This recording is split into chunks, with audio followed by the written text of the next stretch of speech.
Welcome. You've reached S.J. Thomason, and this is Christian-Apologist.com. And today I'm very excited to be here with a Deist. He calls himself on Twitter Brass Wisdom, and his name's Derek. And Derek, without further ado, and actually before I start, I found out that Derek and I live in the same area. So we're both in the Tampa area in Florida, in the United States, and enjoying this very hot, rainy season. And so he and I are both dealing with that kind of weather and the craziness that goes on in this area at this time of year. So Derek, without further ado, let me go ahead and turn it over to you.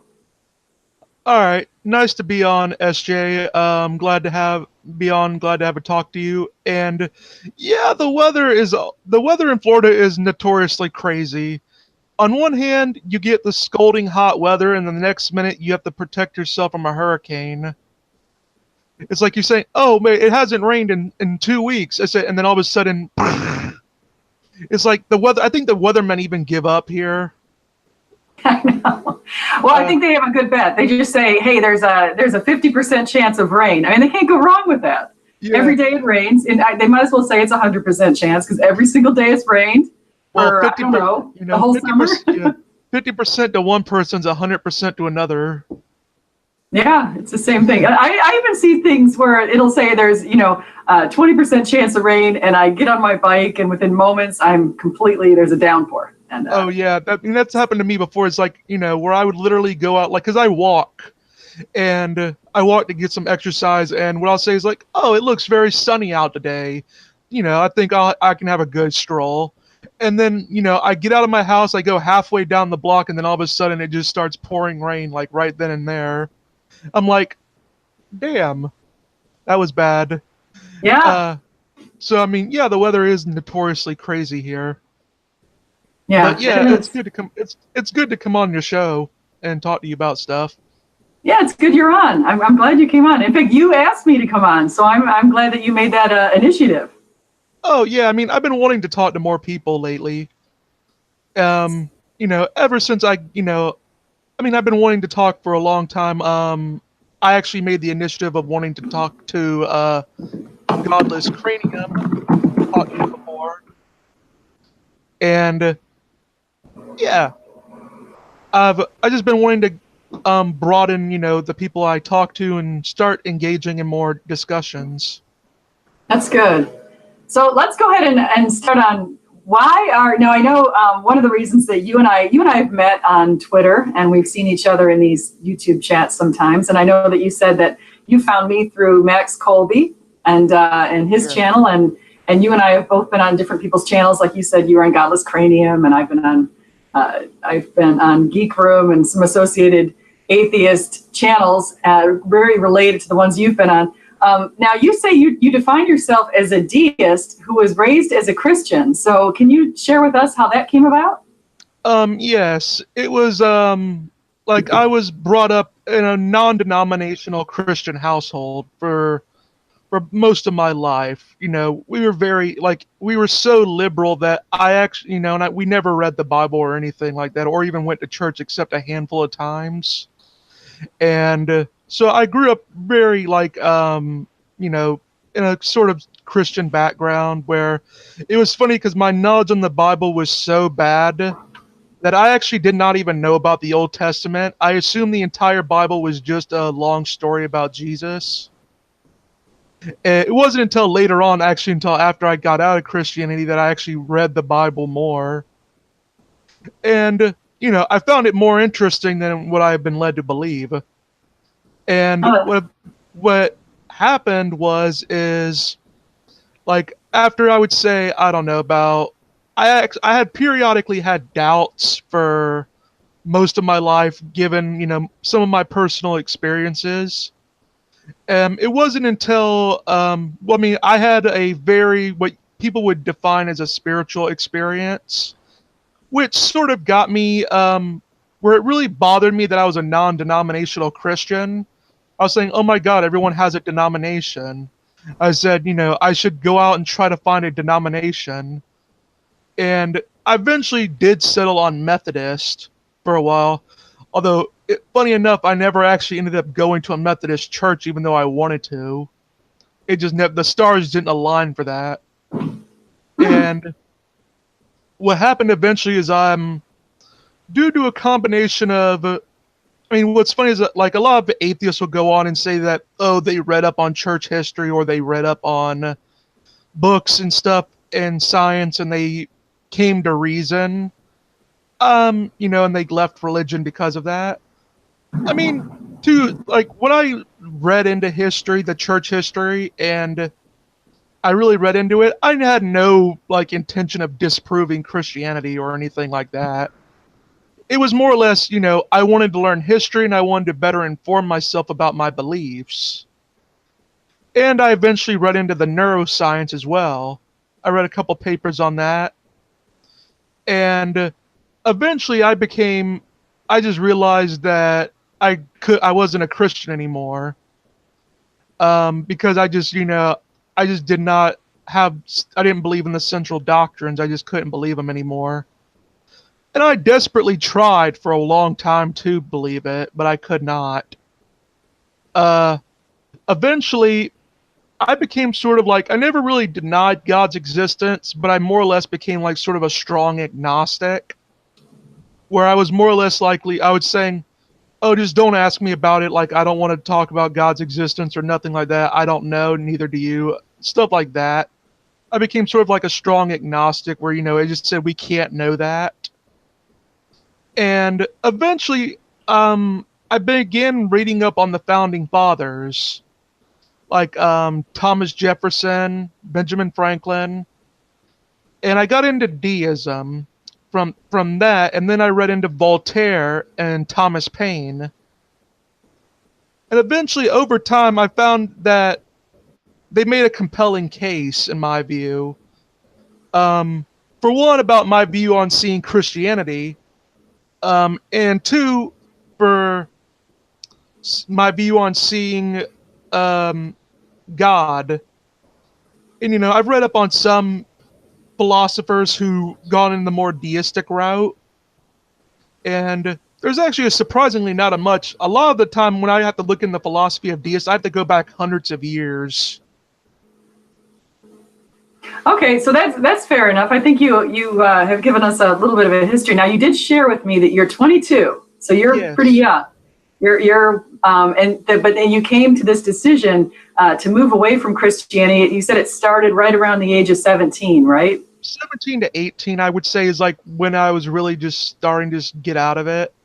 I would say I probably realized I wasn't a Christian, like fully nonstop, where I was just like maybe at around 20 I would say was like the latest I would say is when I was just done. So I've been a deist. So let me ask. Oh, sorry. Oh, so I've been like a deist for maybe about 2 years. Okay, so when did you? Okay, so about 2 years you've been a deist. Now, how do you actually? Let me ask you this, because I might have the wrong definition of deism. I have my own definition, but I'm going to first find out how you define deism, and then we'll compare what my definition is, and maybe I'm off on your interpretation. So, how do you define deism? Well, I mean, as a deist, a lot of people actually get confused about the distinction between deism and theism, when really it's like William Lane Craig described it, like in his debate with Christopher Hitchens. Deism is theism. It's theism is just the belief in God, and deism is merely a subset of that, where it's considered a natural religion, where deists like myself, we go mainly on general revelation, you would say, through nature. I believe I have from a deist website where they laid out a much better definition than I could probably give on it. But they believe, but as I believe in God, as I believe in an external creative force that is responsible for the universe existence and all the laws and complexities that make it. Okay, so let me. I want to clarify this whole position that you have, because I want to make sure I'm on the right page now. Now theism, as we know, theism is the belief that there is a supreme power. Christianity is a belief that there is a supreme power, and the supreme power has a personal relationship to us. So he's both transcendent, according to Christianity, meaning that God is outside of time, space, and matter, outside of the universe, and he's also concurrently within the universe. He's concurrently immanent. That's the idea from Christianity in the theistic perspective. Deism, with my understanding, is that, yes, according to deism, God did create the universe. And at one point, God was outside of the universe and in the transcendent form, creating the universe. Then, according to this position, as far as my interpretation, God then stepped into the universe, sort of blended himself into nature and disappeared from. I mean, there's just a natural passive relationship between a higher power and people who believe in deism. Is that correct? I would say, like, deists like myself, I personally believe God does not really intervene. A lot of deists, we just simply just don't believe in miracles and stuff. Deism has had a weird history, which I learned about through reading about David Hume, because that was a big rage all in his day. Sure, I love David Hume. And I was reading in some deists, the only distinction between them and Christians was the fact they didn't believe the Bible was inerrant. They pretty much agreed on everything else about the qualities of God and everything.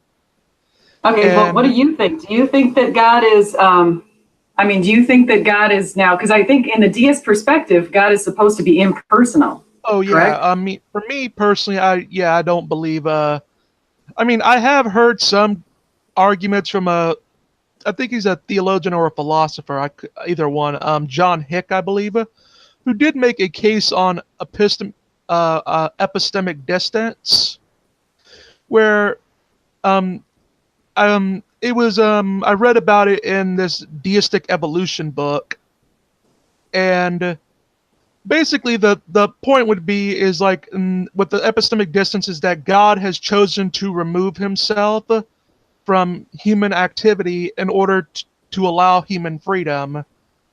And now, I do believe maybe God has a reason for not really being as personal as I would say Christians would want him to be.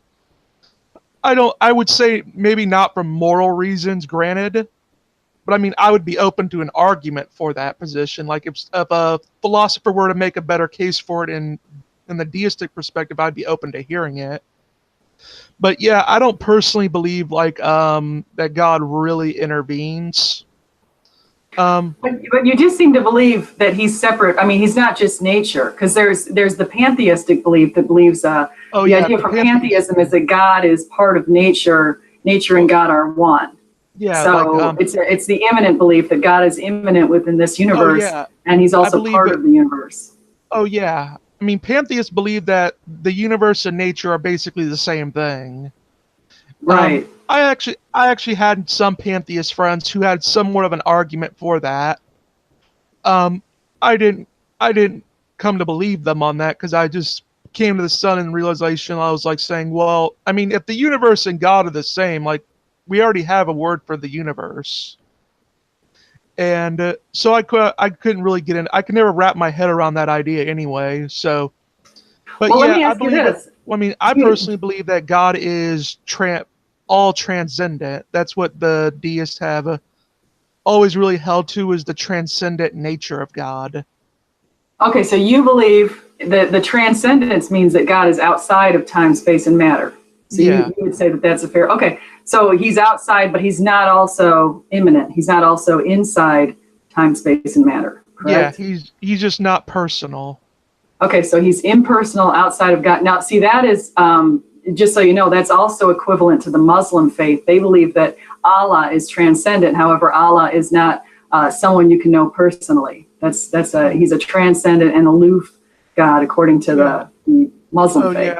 Yeah, I actually know a little bit about Islam too, and yeah, that is correct. Although there's a lot of I never bought into Islam. I never probably will ever, but yeah, I mean, there's just a lot more problems with Islam than just their version of God. But So I also believe the Jewish God has been sort of seen like classic Judaism. I would say today sort of believes the same thing, except they do believe like God interacts like through miracles and like with Moses and the Red Sea. right, right. So Jews definitely do believe in the idea that God is personal, though, because God, according to Jews, God basically chose them. They're the chosen people, and God worked through them to bring his laws into the world through Mosaic law. Yeah, So, I believe like Ben Shapiro actually. I don't know if you know who Ben Shapiro is. yeah, I know the name, but I know that's also a very common Jewish name. So if you explain that, that'd be great. He's like a political advocate. He's also an Orthodox Jew. And he went into why he didn't believe in Jesus and stuff like that. I mean, he believes Jesus was a person, but he doesn't believe that Jesus was the Messiah. Um, he just said it was he just didn't believe he couldn't wrap his mind around the whole Trinity concept. That's a good point. So is that maybe that should bring us to another part of the conversation in how since you were raised a Christian and at some point you did at least nominally believe in the idea of Jesus. How did you decide that Jesus is not? How did you decide that didn't make sense to you? What decision did you make, or what happened in your life, or was there a moment when you said this can't be true, or how did it happen? It was actually pretty funny. Like what happened with me is like I said, I didn't go into studying Christianity or nothing for the idea of disproving it, or even to really go against what I believed in. Because I went in because I wanted to be more up to date. I wanted to expand my mind and learn more about what I believed in.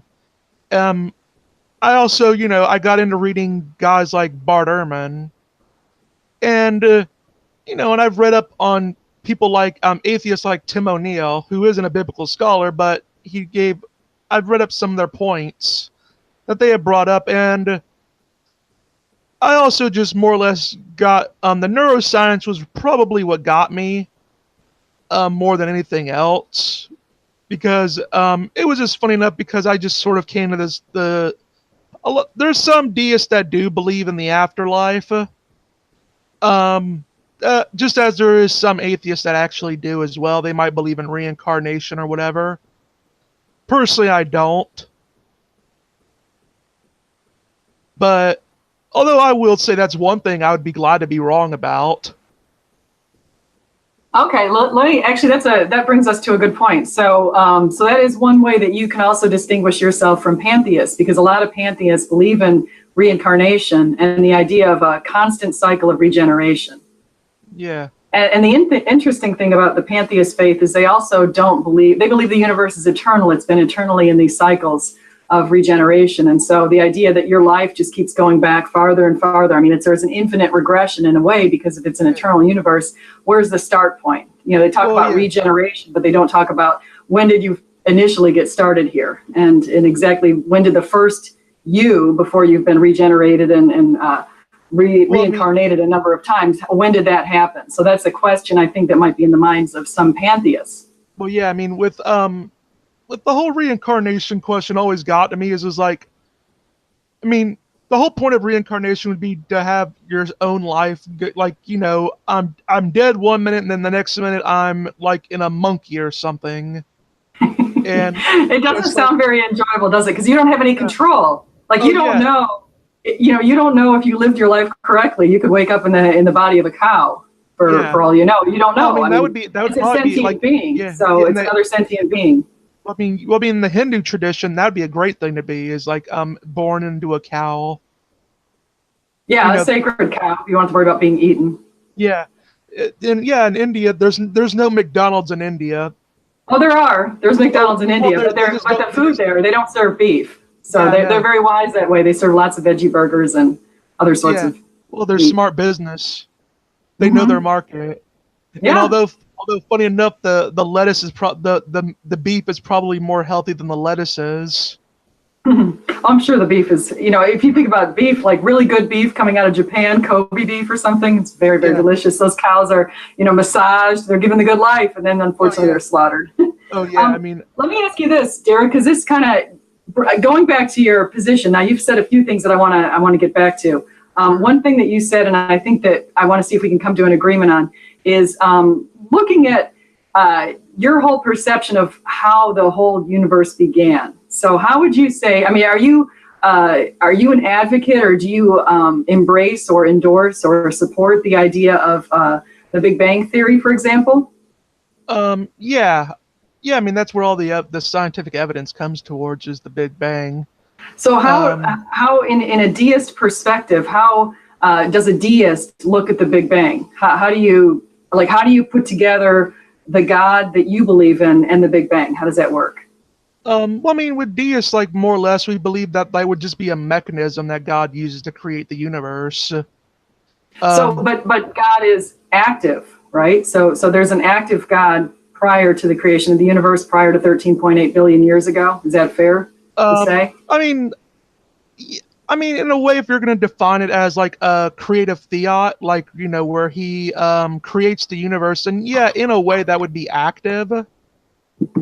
But like when deists say like impersonal, we tend to just mean that in the sense that God just does not like do miracles. He does not like intervene in the world. He created the world. Like a deist would probably say the only miracle that God did was create the universe.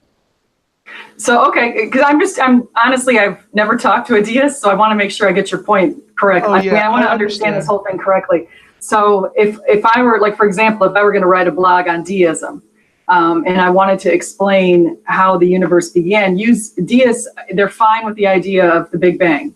Yeah. And that God somehow had a mechanism or played some part in the start of the universe. That's fair? Yeah. I mean, deists and Christians both agree on the fact that God created the universe. It just mainly comes down to interpretation and what does God do. Okay. That's mainly where I differ from a lot of Christians on. There's like a lot of times I often see, like, in my own personal, I know not all Christians do it, so I don't want to generalize too much.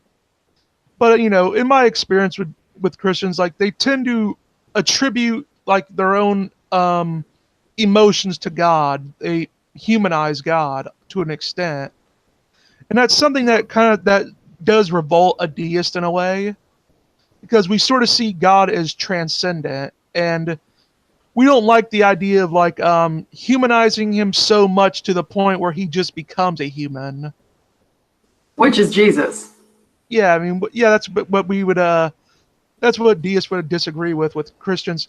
What's actually funny is that deists, although there is some warrant for it, where it's why I left the deist community myself, because I found that they were pretty much anti-theist. They just happened to believe in God.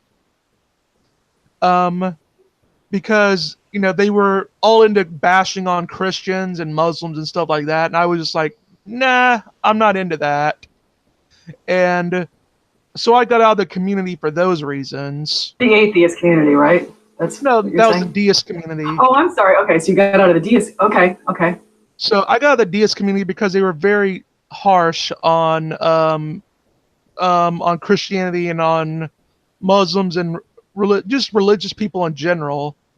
And I mean, I just never got it because, like, because I have family that's Christians, I have friends that are Muslims, and I just never got all the hatred that I seen out of it. And they would use Thomas Paine writing in order to justify their treatment.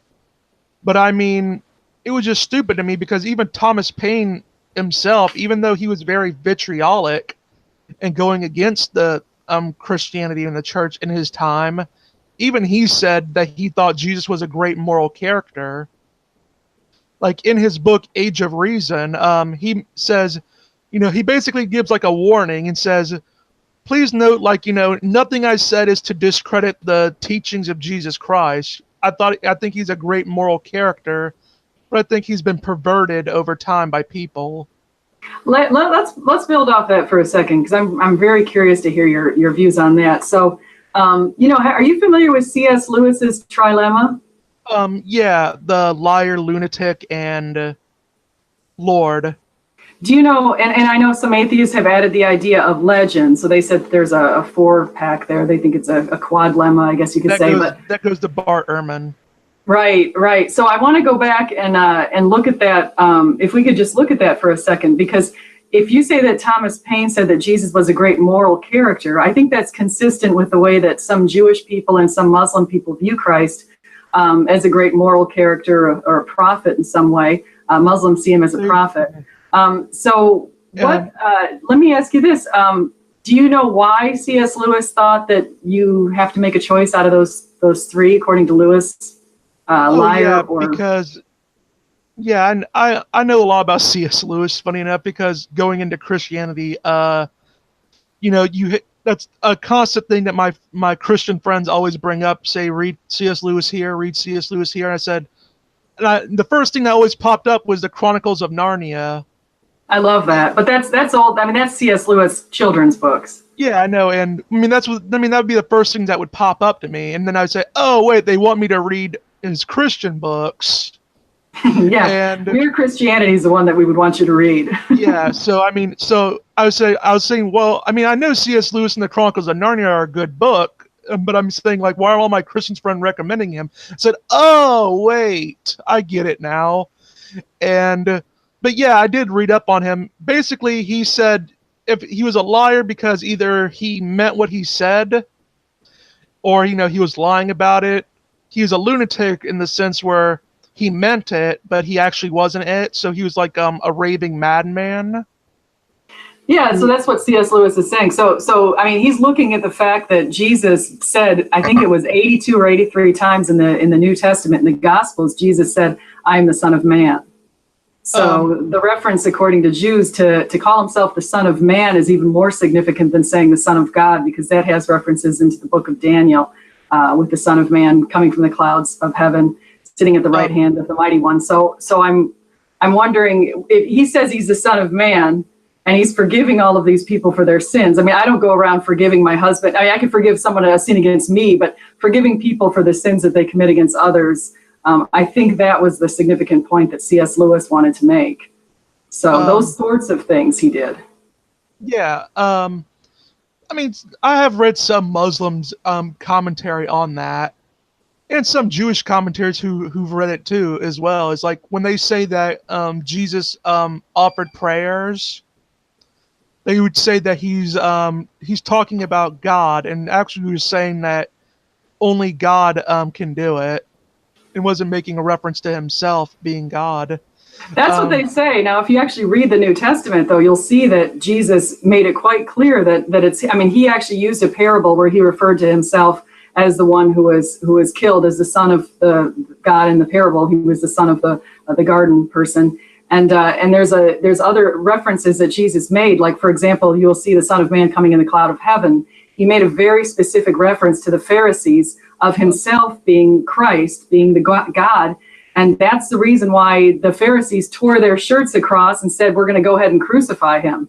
They made it quite clear they did it because they said he was blaspheming. And to blaspheme basically means you're saying you're the Son of God, which is what Jesus did. He wasn't saying he was just a son of God. We're all sons and daughters of the Lord. But that was a constant.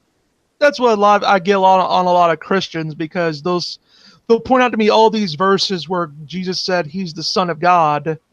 Well, he said Son of Man. He always referred to himself as the Son of Man. Well, they'll show me stuff like that, and I'll show them that you do know that a lot of, like, when that was a common thing that Jews often sometimes referred to themselves as, because, like, the Son of God. Because to a Jewish person that heard the phrase Son of God, they would just see that as, oh, you're saying that you're a Jew. You're the chosen race of people. You're God's children. So that would be like Jesus saying that he was the Son of God in that sense. Well, he didn't, though. I have to correct you, Derek. He actually said he's the Son of Man. He said it over 80 times in the New Testament that he is the Son of Man. He didn't say the Son of God. There's no reference that Jesus said, I'm the Son of God. Mm-hmm. He said the Son of Man. I think maybe David Woods. I think he's another Christian apologist who said something like that. Maybe that's where I'm getting it from. Maybe I have corrected David Woods on on some Muslim interpretations he's had, because I've read up some commentaries on Muslims in the Quran. So I mean, I could be mistaken if he's read up on it. I like David Wood. I think he's funny. Do you listen to a lot of his videos? Oh yeah, I do. I loved his Islamicize Me Yeah, series. those are funny. I did. I love that very much. But yeah, I mean, what I really can't, like, the reason why I would never become a Muslim is because I really just cannot believe the idea that Jesus did not die on the cross. Yeah, they're saying that some other, I mean, that's a very good point, because Muslims say that God took Jesus away before he was crucified. So the impression that a lot of Muslims are left with is that, does that mean that some other guy took his place and said nothing to Pontius Pilate? And I mean, and no one recognized that this was some stranger who was taking his place. I mean, it's just kind of strange that that people look at that and they don't realize, I mean, that's the one fact in Christianity that actually is our foundation. It's the resurrection. If that didn't happen, well, Christianity is nothing. I mean, it's nothing without the resurrection. Well, yeah, I know. And like, but I mean, what's funny about the whole claim is like, I mean, it just seems far out to me. It seems like a bit more far out than the idea of God resurrecting, because I mean, ultimately you have to be saying is like God used a replacement for Jesus. So I mean, was this man innocent for the crime? And so would God crucify an innocent man and have him die so his prophet would go to be risen like Elijah? So I mean, it would just, and not just that, is like, so you mean for about, I don't know what the time span between Muhammad and Jesus is, but you would mean like for what, hundreds of years, like they allowed their documents to be completely corrupted, and you know, and no Christian to understand like what you know, so we don't have any early traces of anything that resembles what Muslims would believe about Jesus' resurrection and stuff. No, we don't. It's. I mean, even Jewish people admit that Jesus himself was resurrected. I mean, Jesus himself was crucified, I should say. Jewish people will say, yes, Jesus was crucified, and it's written in the Talmud, for example. There's evidence of that sort of thing occurring. The big question that Jewish people have is did he resurrect? They don't believe he resurrected. They just believe he was crucified. Well, yeah. I believe I can't remember his. Vern Games, I'm probably pronouncing his name wrong. I don't want to say Vern Gagne because that's a wrestler, but he's a late Jewish scholar who, he used to be a Catholic, I believe, but then he converted to Judaism. And, you know, and even he says, like, he said that there's no doubt that, you know, Jesus was crucified.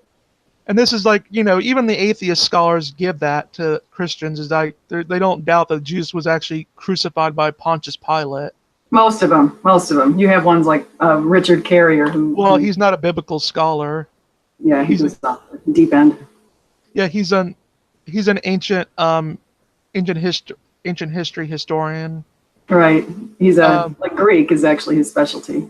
Yeah. So let me ask you this. So you said, okay, so going back to the beginning of our conversation, one thing that you said that I found interesting right off the bat is you said you had some spiritual experiences, and I'm curious if you would be willing to share those, or maybe it was just one experience. But what happened that you said that you would call that something that is not explainable in natural terms? Well, I mean, I had sort of like this spiritual experience when I was sort of, I don't know if I was. I mean, I've always had doubts, but I mean, that was this spiritual experience, like what people would call a spiritual experience. I sort of doubt it today, but like basically, I've written on my Facebook about it, where I more or less trying to think. I kept seeing the number 316 pop up in my life.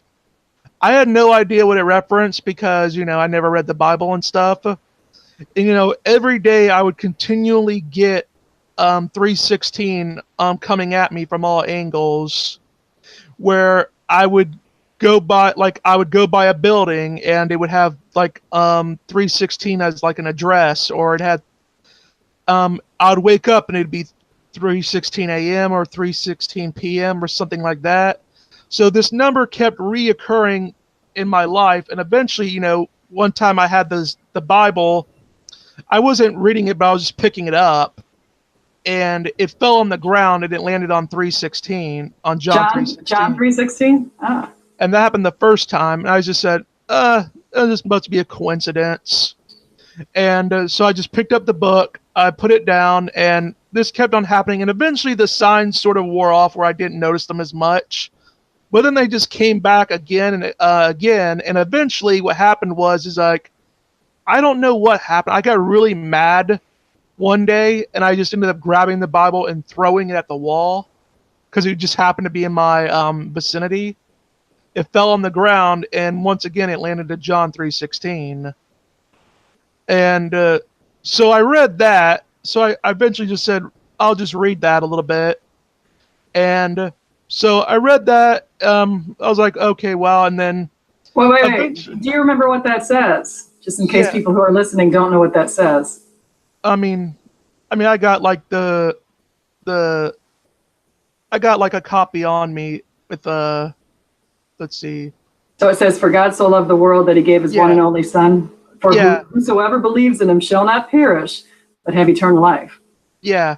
So that constantly kept coming up to me, and eventually, one final time, like the book fell open to John 3:16, and I was like, I read it, and it was like, eventually I had this, it's hard to describe sort of emotion, like, because I was going through some personal stuff in my life, and I read that, I fell asleep, and I just kept thinking in my mind, and eventually I had like this epiphany, and right when it happened, it was like I had this epiphany about my life, and it was 3:16 a.m., and I felt like this, it's hard to describe, but it had this like strong, like being grabbed, but like not having a hand or anything by you.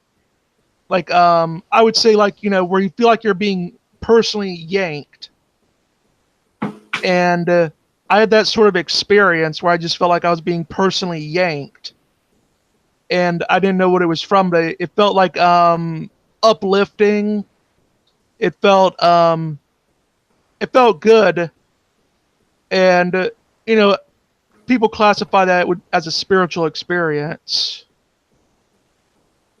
If that happened to me, I probably would take that pretty seriously. I don't think I would not take it not seriously. I've had some instances not too long ago where I kept opening up to the same Bible pages, and I have a Bible that is not worn old. It's in fact, recently I just opened up to Malachi. It's very interesting thing.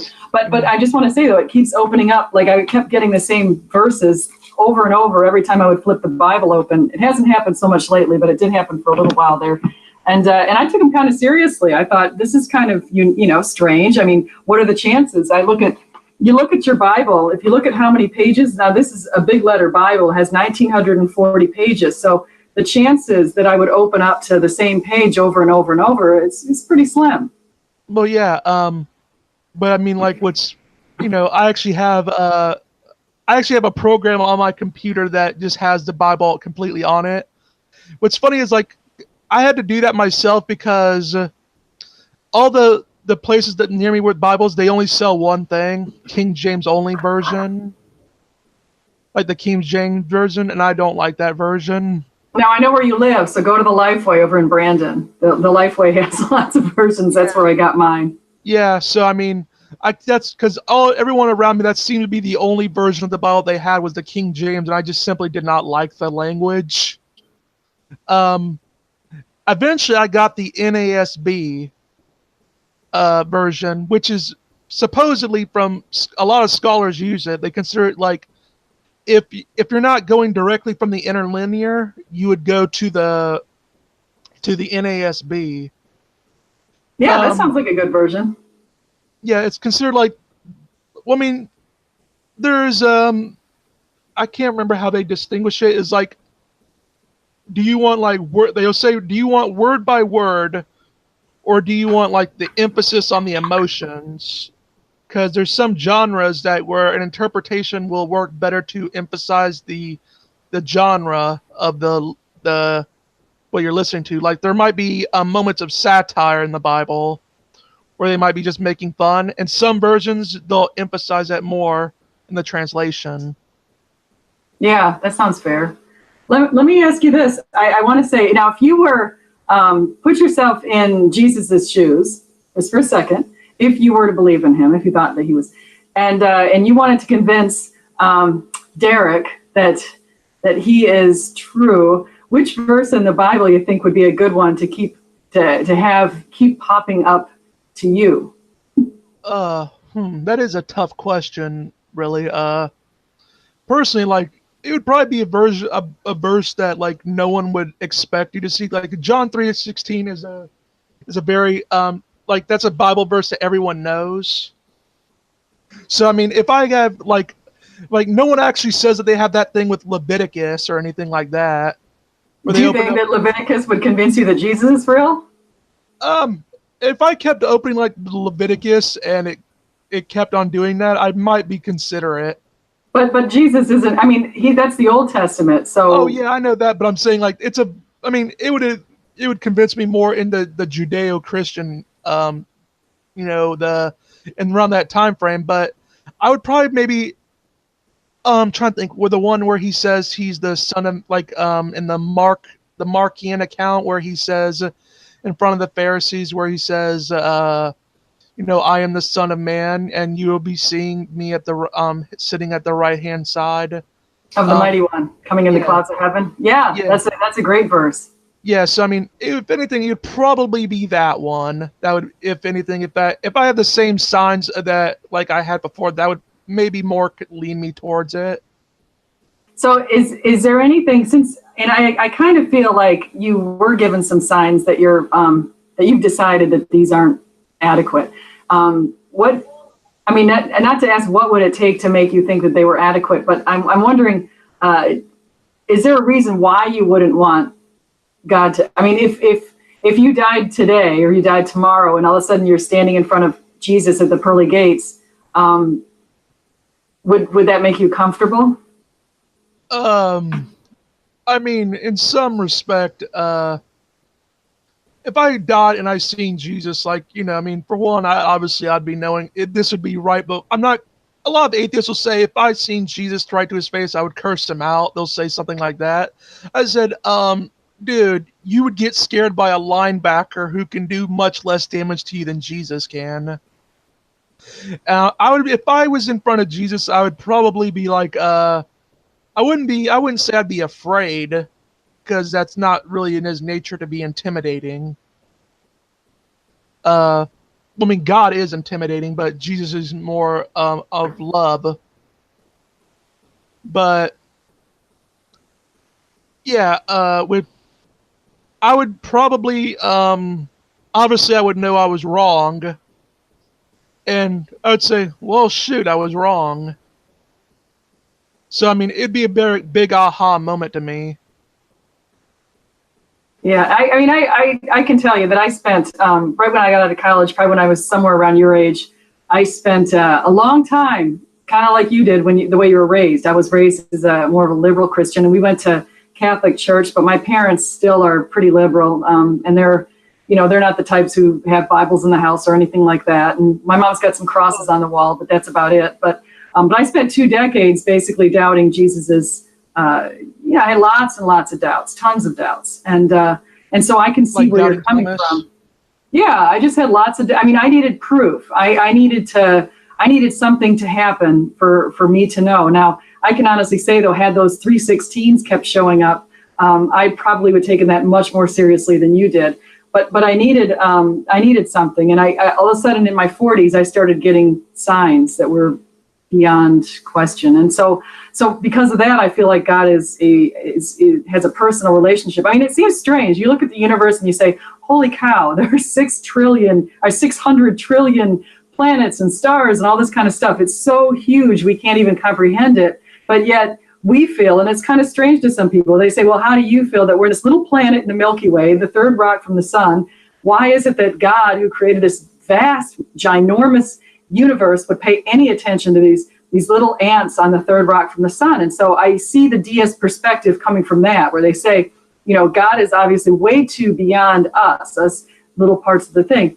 But then what's interesting is we look at these situations that we've had where there are a lot of people who claim that they've had some very significant spiritual experiences that cannot be explained through natural terms. And even in other faiths, I mean, we have an abundance of people coming out from Islam countries where they're saying, they've seen Jesus in their dreams and these sorts of things are occurring. So I'm probably more open-minded towards it, where I look at that and I take it very seriously. And I think, well, I mean, my whole thing with spiritual experiences is like, I mean, I'm not like the kind of guy that just dismisses them out of hand. Like some deists will do that, which I do not support them at all. When they do that, I mean, I just personally believe like a personal experience is good enough for the person. I would think it gives a person who justification. Like I would say, like William Lane. Oh shoot! Wait, say that again, because your sound just went out. At least to me, it did. Darn it! Try that one more time, Derek. I don't know if it's just my sound or if it's you.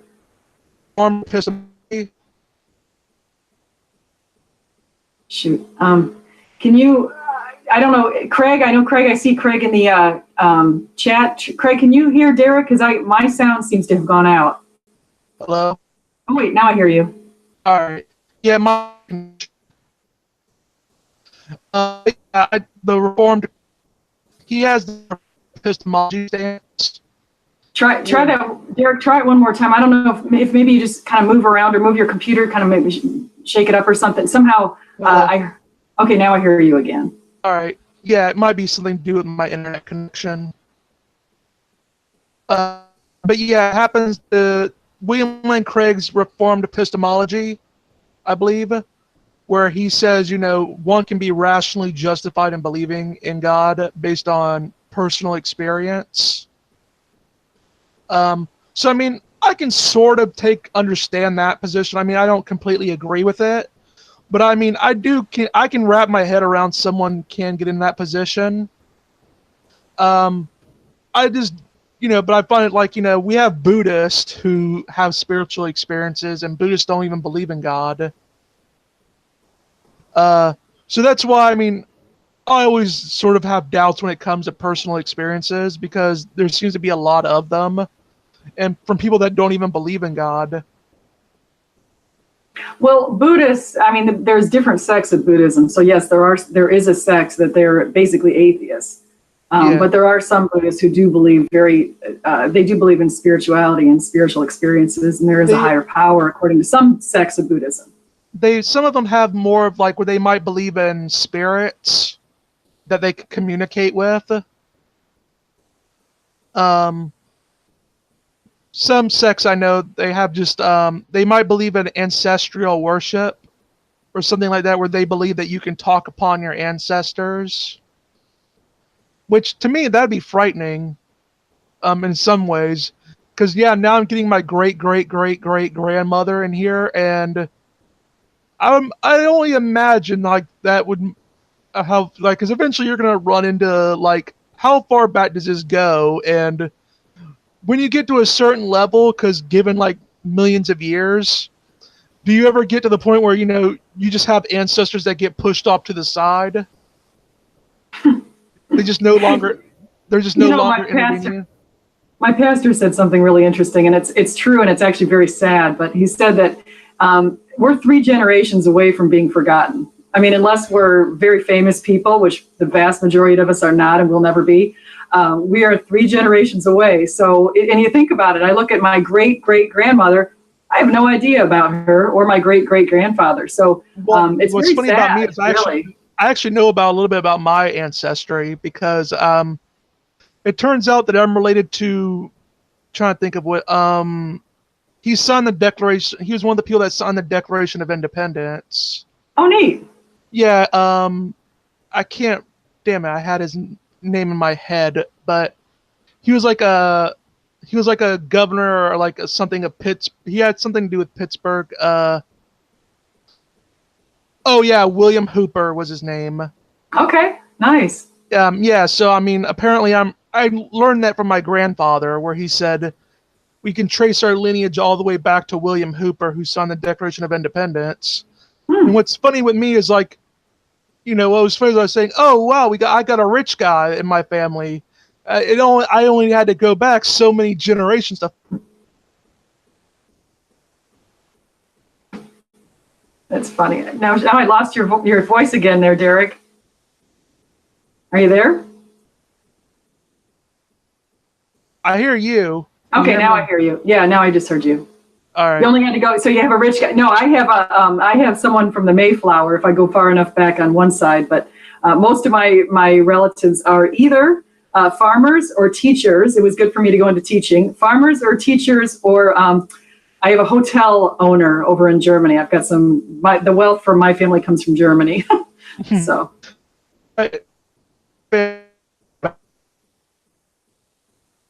Drats, we're losing you again. I don't know if it's, the weather here is kind of bad. I don't know if your internet connection has to do with that. It could be something with that. Hello? Oh, yeah, I got you now. Yeah. My bad at times. It has its days where it works, but for some reason, when I go on Google Hangouts, it always goes back and forth. Yeah, are you on Bright House by chance? No. I can't remember what it's actually called. Cricket. Yeah, Cricket's the host. Yeah, I'm on Bright House. Mine is shaky. I mean, my internet's half the time not very good, so I totally understand. Oh yeah, well, Bright House is expensive from my perspective. Like I was on Bright House for a long time, and like Cricket, they had a new plan, and that's how I came to have my internet as I have it now. Yeah. Yeah, no, that's cool. So Derek, let's go ahead and let's wrap it up. I want to see if we can. I think we had a lot of nice points today, and you said a lot of good things, and it's been very interesting to listen to a Deist perspective, because I've never had a Deist on here, so I really enjoy the fact that you shared your point of view. You want to give any parting points, or also would like to share where people can find you? Yeah. I believe that people can find me on my channel, Brass Wisdom. I'm currently in the process of doing a video on the Dark Ages. Trademark, because a lot of historians don't even like using the term Dark Ages anymore. And, you can also find me on the Red Pill Religion. I do videos for them, with them occasionally. So, yeah. You can always find me there, and you can find me on Twitter under Brass Wisdom, the same. And yeah, I had a very good time. I feel like we had a lot of good conversation here. Yeah, I agree, and I find your perspective fascinating, and I really liked the 316 part. I might start sending you subliminal 316 messages just for fun. Yeah. No, I'm just kidding. Yeah. All right. Well, thank you, Derek, and thank you everyone who came to listen today, and really appreciate it. And I appreciate the fact that Derek shared a lot of his experiences. I love the whole story of 316. I like the fact that you've actually studied up on lots of different historical perspectives. Like you said, you looked into Thomas Paine, you looked into other people in history, and you developed your theory that way and your belief system that way. And so I think that's a good way to go about it. And I think that also speaks to the fact that you're a lifelong learner, you're very curious, and that can never go wrong. Oh, yeah.